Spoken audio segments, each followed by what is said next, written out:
TJ replied, undaunted. Just an idea. He was quiet for a moment, then announced, I betcha I could give y'all an earful about that burning last night. Burning? What burning? Asked Stacy. Man, don't y'all know nothing? The berries burning. I thought y'all's grandmother went over there last night to see about 'em. Of course, we knew that Big Ma had gone to a sick house last night. She was good at medicines, and people often called her instead of a doctor when they were sick. But we didn't know anything about any burnings, and I certainly didn't know anything about any berries either. What berries he talking about, Stacy? I asked. I don't know no berries. They live way over on the other side of Smellings Creek. They come up to church sometimes, said Stacy, absently. Then he turned back to TJ. Mr. Lanier come by real late and got Big Ma. Said Mr. Barry was low sick and needed her to help nurse him. But he ain't said nothing about no burning. He's low sick all right, 'cause he got burnt near to death. Him and his 2 nephews. And you know who done it? Who? Stacy and I asked together.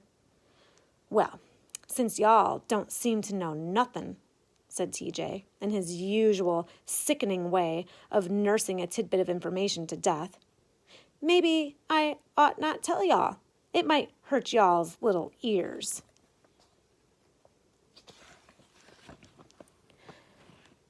Aw, boy, I said, don't start that mess again.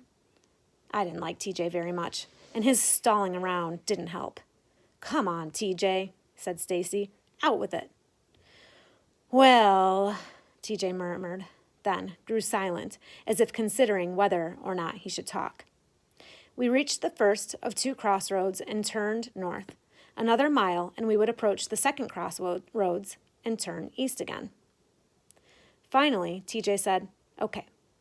See, them berries burning wasn't no accident. Some white men took a match to 'em. You mean just lit 'em up? Like a piece of wood? Stammered Christopher John, his eyes growing big with disbelief. But why? Asked Stacy. TJ shrugged. Don't know why. Just know they done it. That's all. How you know? I questioned suspiciously. He smiled smugly. 'Cause your mama come down on her way to school and talked to my mom about it. She did? Yeah, and you should have seen the way she looked when she come out of that house. How'd she look? Inquired Little Man, interested enough to glance up from the road for the first time. TJ looked around grimly and whispered, like death. He waited a moment for his words to be appropriately shocking, but the effect was spoiled by Little Man, who asked lightly, what does death look like? TJ turned in annoyance. Don't he know nothing? Well, what does it look like? Little Man demanded to know. He didn't like TJ either. Like my grandfather looked just 'fore they buried him, TJ described all-knowingly. Oh, replied Little Man, losing interest and concentrating on the road again. I tell ya, Stacy man, said TJ morosely, shaking his head. Sometimes I just don't know about that family of yours. Stacy pulled back, considering whether or not TJ's words were offensive. But TJ immediately erased the question by continuing amiably. Don't get me wrong, Stacy. They some real swell kids. But that Cassie about got me whipped this morning. Good, I said. Now, how'd you do that? Stacy laughed. You wouldn't be laughing if it have happened to you. She up and told your mama about me going up to that Wallace store, dancing room, and Miss Logan told mama. He eyed me disdainfully, then went on. But don't worry. I got out of it, though. When mama asked me about it, I just said old Claude was always sneaking up there to get some of that free candy Mr. Caleb give out sometimes, and I had to go and get him, 'cause I knowed good and well she didn't want us up there. Boy, did he get it, TJ laughed. Mama about wore him out. I stared at quiet Claude. You let him do that? I exclaimed. But Claude only smiled in that sickly way of his, and I knew that he had. He was more afraid of TJ than of his mother. Again, Little Man glanced up, and I could see his dislike for TJ growing. Friendly Christopher John glared at TJ, and putting his short arm around Claude's shoulder, said, "Come on, Claude, let's go on ahead." Then he and Claude hurried up the road, away from TJ. Stacy, who generally overlooked TJ's overhanded stunts, shook his head. "That was dirty." "Well, what'd you expect me to do?" "I couldn't let her think I was going up there 'cause I liked to, could I? She'd have killed me." And good riddance, I thought, promising myself that if he ever pulled anything like that on me, I'd knock his block off. We were nearing the second crossroads, where deep gullies lined both sides of the road, and the dense forest crept to the very edges of high, jagged clay wall banks. Suddenly, Stacy turned. "Quick!"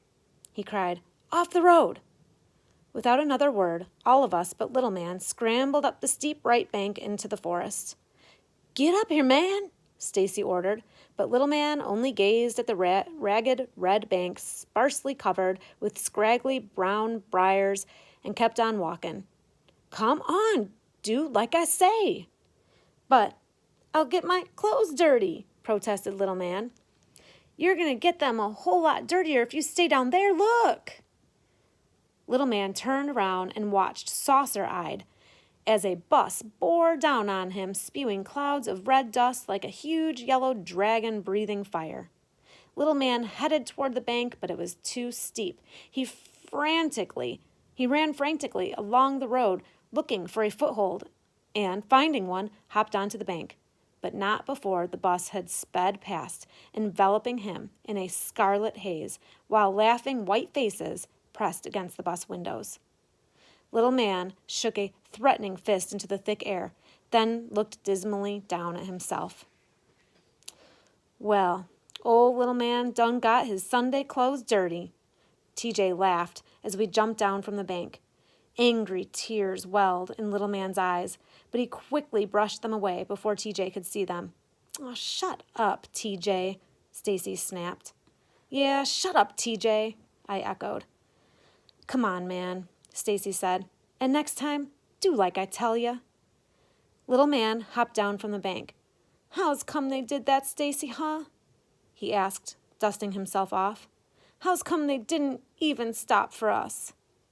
"'Cause they like to see us run, and it ain't our bus," Stacy said, balling his fists and jamming them tightly into his pockets. "Well, where's our bus?" demanded Little Man.